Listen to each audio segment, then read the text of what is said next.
how to see your card number on the Wells Fargo app. Now, in this quick video, I'm going to show you how you can see your card details or your card number using the Wells Fargo application. Of course, the very main thing that you want to have to do is to pull up the application and make sure that you're logged in using your username and password. Now, once you've successfully logged in, you simply head straight into the account tab and then choose on card management. You will then automatically be redirected into their control tower, which you will be able to see all the card that you have linked into your Wells Fargo app.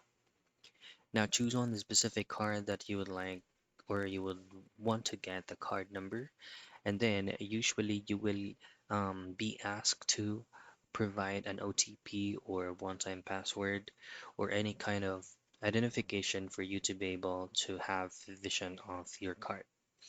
Now input those passwords in and you should be able to see the card details. And that's it. That is how you see your card number on Wells Fargo app.